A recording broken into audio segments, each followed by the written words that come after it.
बदलापुरात रिक्षा चालकांची मुजोरी पुन्हा एकदा समोर आली आहे। कारण रिक्षाचा धक्का लागल्याचा जाब विचारणाऱ्या इसमावर रिक्षा चालकांनी धारधार शस्त्रानं वार केल्याची घटना घडली आहे। या प्रकरणी पोलिसांनीही फक्त मारहाणीचा गुन्हा दाखल केल्यानं पोलिसांच्या भूमिकेवरही प्रश्नचिन्ह उपस्थित झालाय।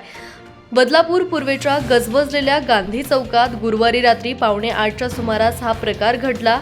फिर्यादी सनी चंद्रकांत सोनताटे हे त्यांचे सासरे कैलासनाथ राजपूत यांच्यासोबत टेलरकडे कपड्यांचं माप द्यायला गेले होते। तिथून बदलापूर स्टेशनकडे पायी चालत येत असताना त्यांना आरोपी रिक्षाचालक रवी शिंदे यांच्या रिक्षाचा धक्का लागला। याबाबत सनी यांनी रिक्षा चालकाला जाब विचारला असता त्याने इतर काही सहकाऱ्यांना पाचारण करत सनी यांना शिवीगाळ करत मारहाण केली आणि धारधार शस्त्रानं वार केले। या हल्ल्यात सनी सोनताटे जखमी झाले असून त्यांच्यावर रुग्णालयात उपचार सुरू आहेत।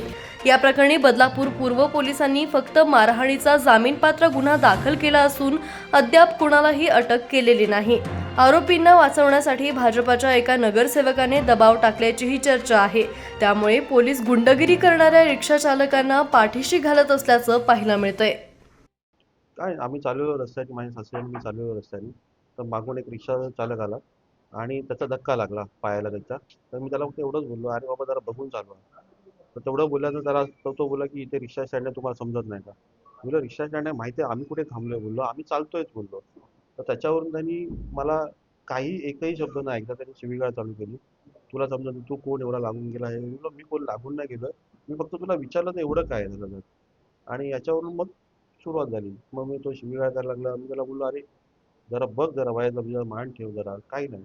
त्याने शिवीगाळ चालू केली। म्हणतो मुलं 5-10 मिनिटांनंतर मी येतो, मग बोलू आपण। तर तो काय ऐकलाच नाही, तो कंटिन्यू शिवीगाळ करत होता। नंतर मी आल्यानंतर त्याला मी जाब विचारलं, बोललो एवढं काय झालं? मी सासऱ्यांना बसवलं रिक्षामध्ये, त्यांना मी पाठवलं घरी। बोललो एवढं काय झालं? बोललो एवढं बोलण्यासारखं काय झालं रे? मी तुला फक्त विचारलं आणि मी तुला, तू माझ्या ओळखीचा आहेस बोललो, मी तुला बघितलेलं आहे, तर त्याच्यावरती तरी थांब म्हटलं, की एक ओळखीचा माणूस दिसतोय तरी मग थांब तू। तर तो बोलतो तू कोण लावून गेला? मी म्हटलं, अरे मी कोणच नाही, मी सामान्य माणूस आहे बोललो, तुझ्यासारखा मोठा माणूस नाही बोललो मी, बोललो तू कोण असेल तर।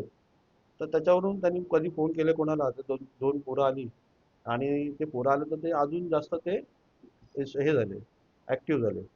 आणि मग त्यांनी मग बेल्ट वगैरे काढला आणि मला मारायला सुरुवात केली। आणि नंतर त्यांच्याकडे काय असेल माहिती नाही, ते अशाच्या हात फिरवत होते, तिघं पण मला मारत होते। तर त्याच्यामध्ये ह्याच्यामध्ये इथे काय लागलंय, त्यांच्या हातात काय असेल, इथे लागलंय, मुकामार लागलाय, गुडघ्याला लागलंय, जे काय ते स्ट्रॉंग जे काय त्याचे हे असतील ॲक्शन्स, तर त्यांनी घ्याव्यात। कारण का यांना आत्ता सहजासहजी असं सोडलं तर हे यांना काय वाटेल की कुछ नहीं होता है, सब चलता है, तो ऐसा मत करो।